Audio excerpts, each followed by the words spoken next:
What's going on, everyone? Welcome back to the show. So I've been wanting to do this video for a while now. Will we see prices increase? Will we see inflation in 2025 as a result of tariffs? So we're going to talk a little bit about that in this video. But first off, you guys can do me a favor. Please like the video. And if you're watching this video and you want to see more content like this, please consider subscribing to the channel. Okay, so the first thing I want to take a look at are grocery prices all over the U.S.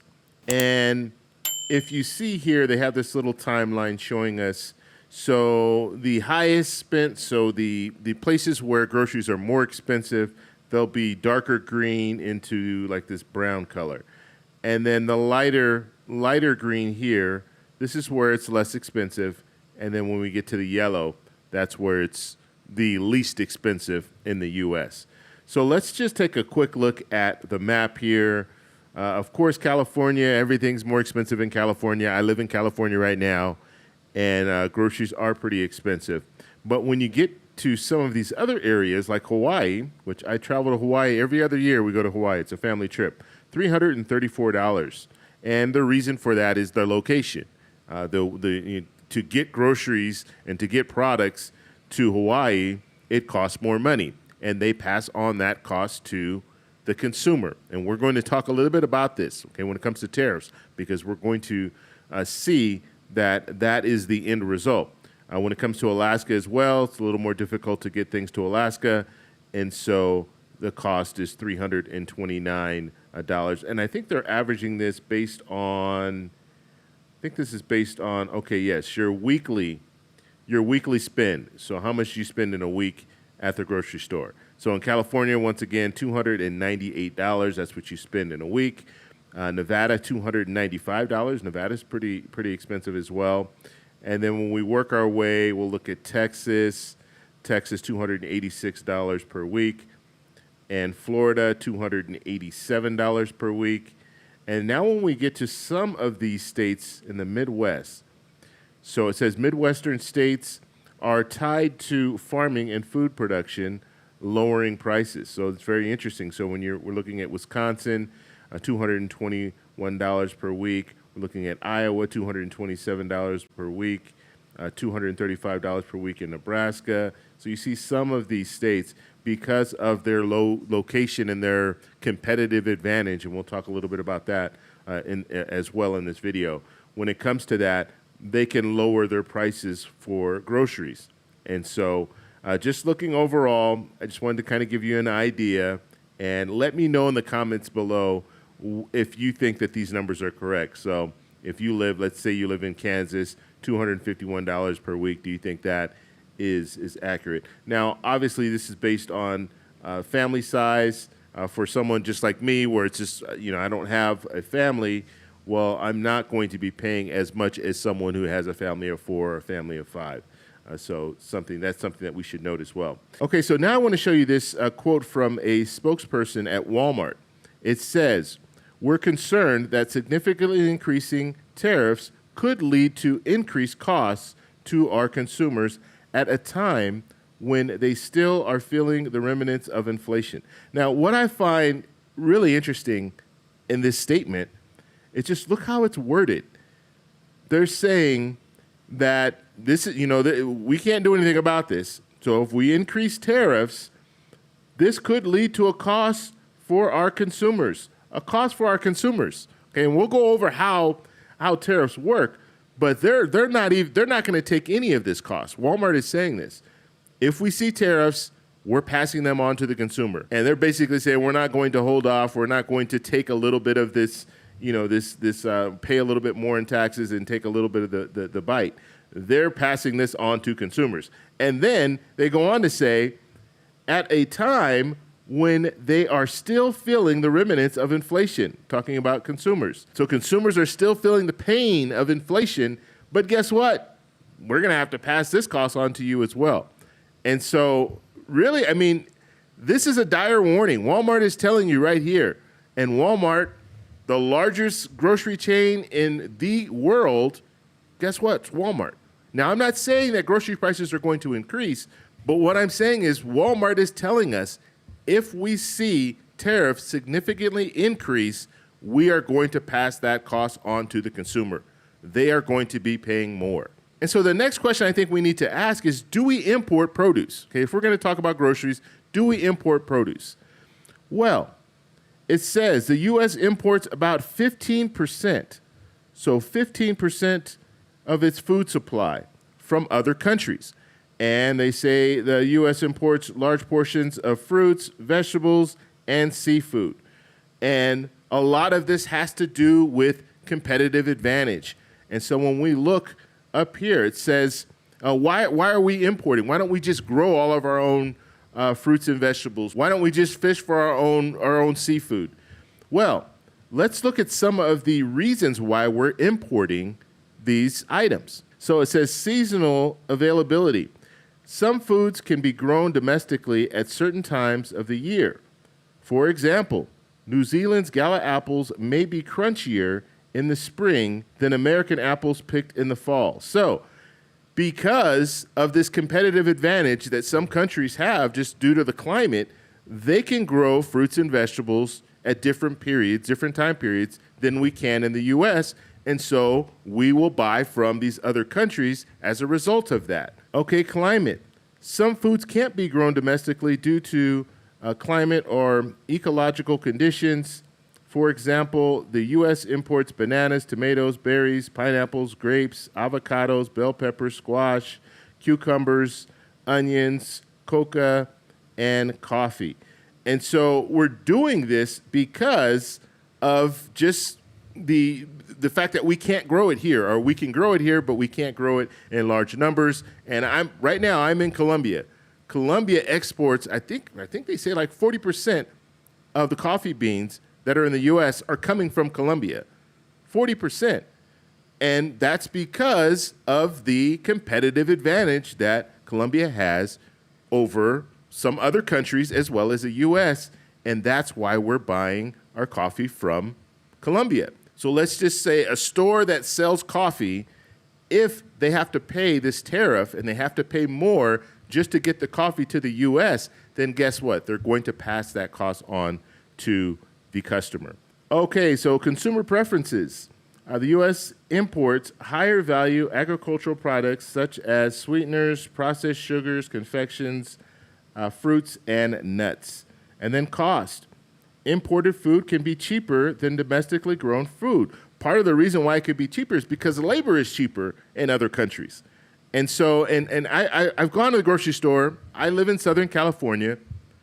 You go to the grocery store, you go to the produce section, and this is not in every area, but in Southern California, this is true because we're close to the border, and you will see that they'll have, let's just say, onions made in the U.S., and then they'll also have onions made in Peru or onions made in Mexico. And guess what? The onions made in Mexico and in Peru, they're cheaper. They're cheaper than the onions made in the U.S., and a big part of that is labor costs. It's a lot cheaper for them to pay for labor, and so they can bring that you can still have these products imported into the U.S., and it will still be cheaper than some of the products that were grown in the U.S. Okay, and then variety. Imported foods can add variety to food supply. For example, many meals combine ingredients from different parts of the world. Okay, and there's some fruits and vegetables that we don't grow. When you start to travel, and go to like a flea market or go to one of those big open air markets where they sell fruits and vegetables, you're going to see a lot of stuff you've never seen before. I went on a tour. I had a friend of mine when I was in Colombia. I was in Bogota. She took me on a tour, and we went to a flea market, and I went and tried a bunch of different fruits and vegetables. And it was crazy because I didn't see very many things that were familiar. I saw avocados, but there were a lot of different fruits and vegetables that I had never seen before, never tasted before. And so there's certain things that we do not grow. And part of the reason why we don't grow it is because maybe there's no market for it, but we can buy them and import them into the U.S., and they use them in different foods that we might not have any clue that they're using these different fruits and vegetables, but they do. And then the last thing here says taste. It says imported foods can have a different taste than domestically grown food. So they taste different. They could taste better. They could taste worse as well, but some of them are juicier. I know, and I'm speaking a lot about Colombia because I'm here now and I'm seeing you see an avocado, and maybe in the future I'll show you a picture of an avocado in the U.S. compared to, well, I can't show one in the U.S. now because I'm in Colombia, but I'll show you one in Colombia. Some of these avocados, they're as large as my hand, and they cost like 60 cents. And so the main takeaway that I want to show you when it comes to importing, and if we're going to have tariffs, we have to understand we can't grow everything in the U.S. We can't make everything in the U.S. And if we are put in a situation where now we need to pay more for similar items, or we need to have companies, and I mean the advantage, and let me show you, let me just show you an example. So you have a foreign manufacturer, let's say this is country A, and we have a US importer, and they want to bring this product into the US. And it doesn't matter what the product is, but let's say the product costs $100. And then you have President Trump says, you know what, we're going to tack on a 25% tariff on this product, okay, from country A. All products coming from country A, they're going to have to pay this 25%. And so what would that mean? That would mean that the importer, because that's the way it works, okay, what will happen is this U.S. importer will say, okay, $100, that sounds good. We'll purchase that. The foreign manufacturer will send that product over to the U.S. importer. But when the product gets to the U.S., this U.S. importer, they have to pay this 25% tariff. So the U.S. company is the company that's actually paying the tariff. And so now that brings the cost of this item to $125 because you have that 25% increase. And so the importer will say, okay, it costs us more now, so now we're going to have to charge the store more in order to put it on their shelves. The distributors, or however there are different ways that the product can get to the store, but that increase is going to show. The store is going to have to pay more for it, which means the store, just like Walmart said, they're going to pass that cost on to the consumer. And so the consumer is going to have to pay the $125. Now, they might not have to pay the full amount. Maybe it's $120. Maybe it's a little bit less. We don't know. But they will have to pay more than the $100 that they could have had to pay if we didn't see the 25% increase, okay, the tariff. And so that's how it works in a nutshell. Now, I'm just giving you the basics here. Now, let's go a step further. What are the pros of a tariff? Well, one of the pros that we can look at, and this is an illustration, I didn't put this illustration together, but I just want to show you. And what this illustration is showing here is you have country A, and this is the foreign country, they have T-shirts and they cost $12. Okay, and we're just going to say that they cost $12 for the consumer, just to simplify this. So they cost $12 for the consumer. Now, if you tack on 25% tariff, that shirt will now cost $15 because that tariff, that's an extra $3 that the importer, the U.S. importer, has to pay. And so they're going to pass that cost on to the consumer, so the consumer now has to pay $15 for a shirt, when before they only had to pay $12 for the shirt. So you see there's an increase there. Now, the benefit of a tariff, the pro of a tariff, would mean that, you know what, if you have U.S. manufacturers that make shirts, which we currently do, they're selling shirts for $14. So if they're selling a shirt for $14, and now the foreign, the shirts that are coming from other countries, they now have to charge $15 because of the 25% increase, then guess what? The U.S. shirt is cheaper. And what does that mean? That means that you're going to have, first off, less people buying from shirts coming from country A, and more people buying from shirts that are in the U.S. Now that's good, right?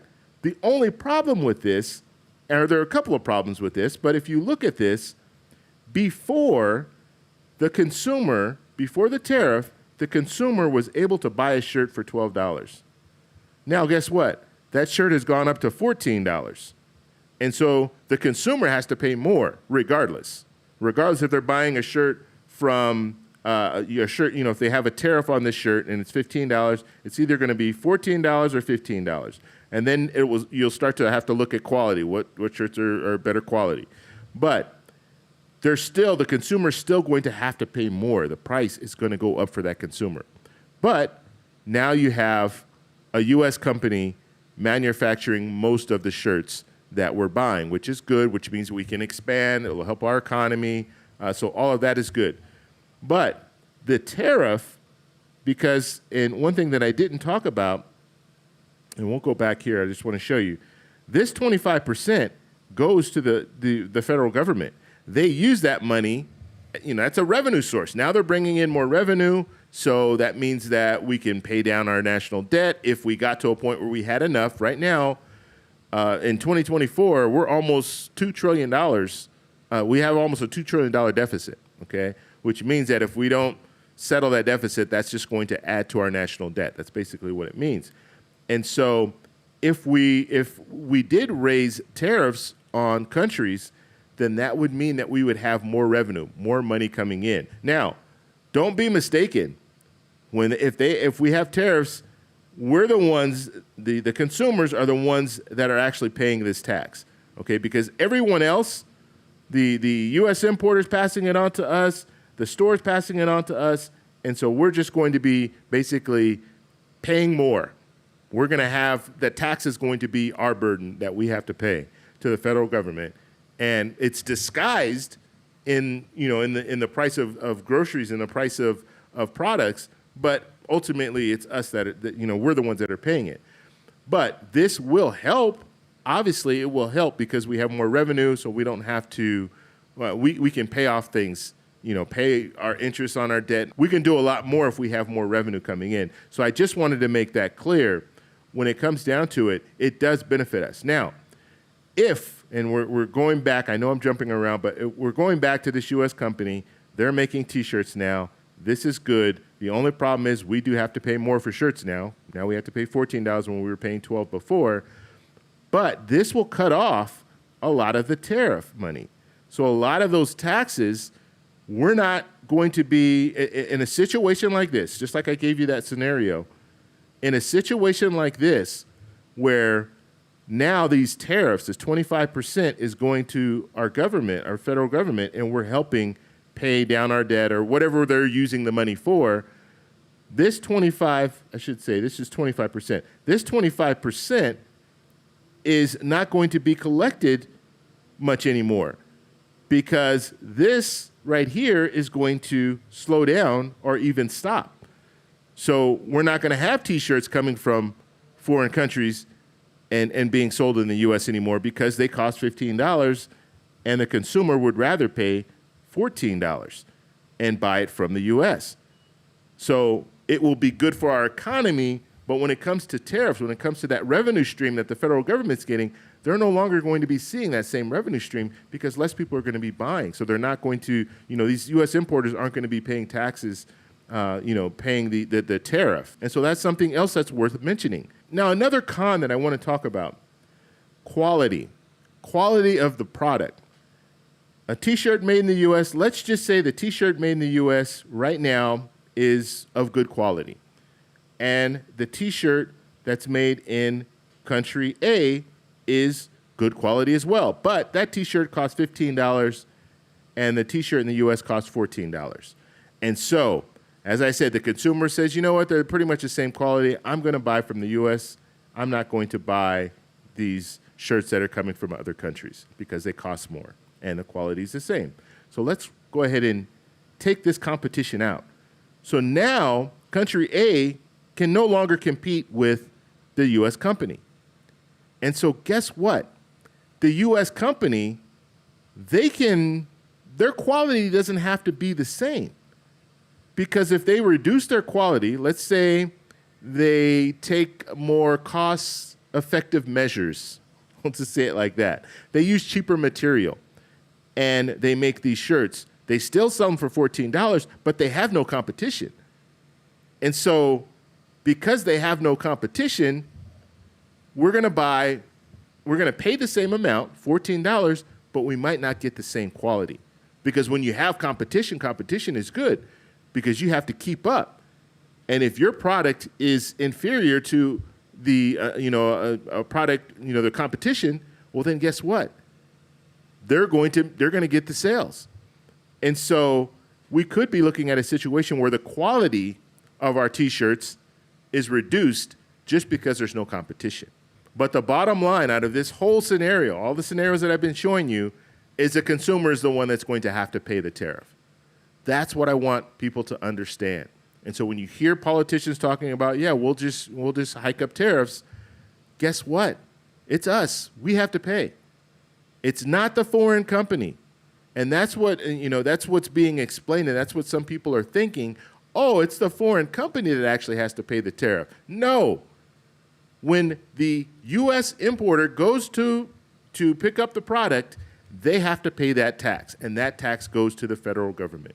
That's the way it works. And then from that point on, that U.S. importer is going to pass that cost down the line until it gets to the consumer. And we're the ones that are going to have to pay the tariff. And so our price is going to go up. If we see these tariffs, yes, they're going to go up. Will it help the U.S.? It could. In certain areas, we could see some companies that are able to benefit, U.S. companies that are able to benefit from this and help our economy. Absolutely.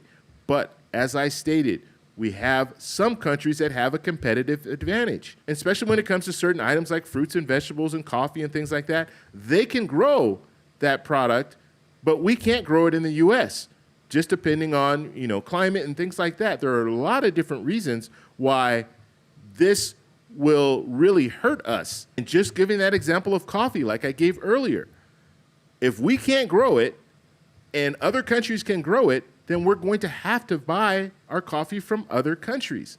And we're going to have to pay that tariff. And it will be passed on to us because the U.S. importer, they're not going to pay for it. I mean, they'll pay for it up front, but they're going to get their money in the end. And we're the ones that are going to have to be stuck with the cost. So I want to know what you guys think about all this. So let me know in the comments below. If you like this video, please give me a thumbs up. Please subscribe for more. And I'll talk to you in the next one. Bye.